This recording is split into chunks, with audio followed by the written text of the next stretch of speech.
కేసీఆర్ గవర్నమెంట్‌లో ఒక మంచి దళితుడిని మంచి కళాకారుడైన కవి ఇంతకుముందు మన గద్దరన్న చనిపోయే ముంగట కూడా ఆయన చాలా సార్లు కేసీఆర్ మీద విమర్శ చేసిండు. దాదాపు 1:30 గంట 2 గంటలు అన్న కేసీఆర్ గెస్ట్ హౌస్ అదే మన ఇంటి ముందు కూర్చోబెట్టిండు. కానీ పర్మిషన్ ఇవ్వలే, లోపలికి తీసుకుపోలే. ఆ గద్దరన్న కాలికి గజ్జ కడితేనే అదొక తుపాకీ తూటలాగా వెళ్తుండే ఆయన పాట. అటువంటి వ్యక్తికే ఈయన ప్రాధాన్యత ఇవ్వలేదు. ఇంకా కింది కళాకారులకు ఎలాంటి ప్రాధాన్యత ఇస్తాడు? ఇంకా ఇంకా కూడా ఇంకా ఆ అహంకారం అనేది దురహంకారం అనేది ఇంకా పోలేదు. ఇప్పుడు నేను ఇంకో విషయం చెప్తాను. గద్దారన్న విషయం తీసుకొచ్చారు కాబట్టి చెప్తున్నా. గద్దారన్న విషయంలో ఈ రాష్ట్ర గీతాన్ని ఒక చర్చ చేసి వాళ్ళకి నచ్చినట్టుగా చేసుకొని అసలు కథను పక్కకు పెట్టి, అంటే పాలన ఏం చేయాలనే విషయాన్ని పక్కన పెట్టి ఒక పాటను తీసుకొచ్చి దీని మీద గర్జీ నడిపించి లోపల పాలన ఏం చేస్తున్న విషయాన్ని బయటికి రాకుండా నడిపిస్తున్నటువంటి సందర్భం చూసాం.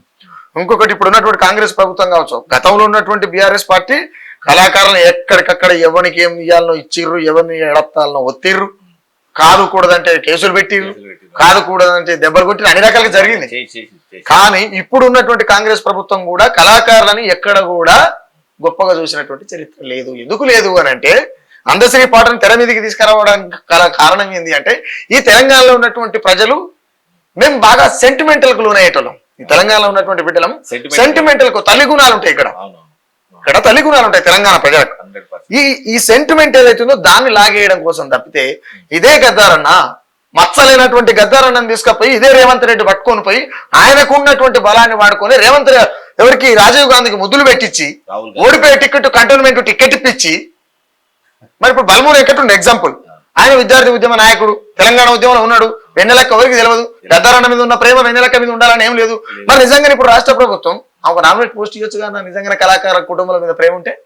అదే నేను అడుగుతున్నా. ఇప్పుడు ఆయన ఇయ్యలేకపోయిండు. అది మొదటి గవర్నమెంట్, అంటే తెలంగాణ వచ్చినాక మొదటి గవర్నమెంట్ గద్దారిని కూర్చోబెట్టి ఆయన అవమానించిండు. అవును, గద్దారన్నని ఆయన వయసు ఎంత, ఆయన కథ ఎంత, నిజంగానే గద్దారన్న లాంటి వాళ్ళు లేకపోతే మేమంతవరం మేమంతవరం మార్గదర్శకం. నిజంగానే గద్దారన్న ఇయ్యాల ఉన్నాడు అంటే తిరుగుబాటు మీద ఎర్రజెండా మీద విప్లవం, ఇట్లా పోల్చుకుంటూ వస్తే దిక్కుంటూ వస్తే గద్దారన్న. ఆ గద్దారన్న ఆయన చుక్కీలకు జారిన వాళ్ళం మేమంతా. ఇప్పుడు వరవరరావు సార్ను కూడా ఇంకా మహారాష్ట్రలో ఉన్నాడు జైల్లో, ఆయన విడుదలయ్యే అవకాశం ఏమన్నా ఉందంటే? అంటే నేను ఒక విషయం చెప్తాను. అంటే ఇప్పుడు ఏమంటే నేను ఒక 2-3 సార్లు నక్సలైట్స్ అంటే మావోయిస్టుల ఇంటర్వ్యూస్ నేను కూడా 2-3 సార్లు పోయేసి వచ్చిన. సో హరగోపాల్ సార్ తోటి కూడా ఒక ఐఏఎస్ విజ్ఞప్తి చేస్తే కూడా మేము కూడా అక్కడికి వెళ్ళేసి వచ్చినాము. సో ఒక మంచి వ్యక్తిని, ఇప్పుడు వరవరరావు సార్ సమాజానికి సేవ చేసినటువంటి వ్యక్తినే ఇట్లా ఎంత దురదృష్టకరం అంటే అది చాలా దురదృష్టకరం అనిపించింది. నేను ఇంకొక విషయం చెప్పదలుచుకున్నా, అంటే మన చర్చలో బాగా వచ్చింది కాబట్టి చెప్తున్నా.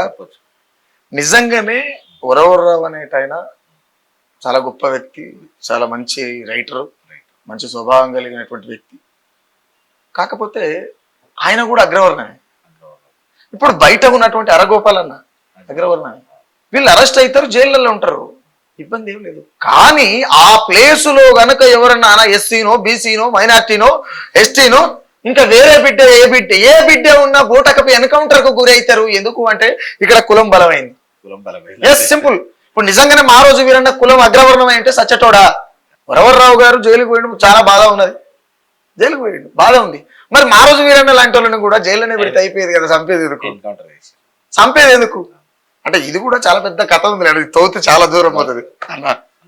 మీ విలువైన సమాచారాన్ని ఇచ్చి మా స్టూడియోకి వచ్చినందుకు మా స్టూడియో తరఫున, మా వ్యూవర్స్ తరఫున థ్యాంక్ యూ సో మచ్.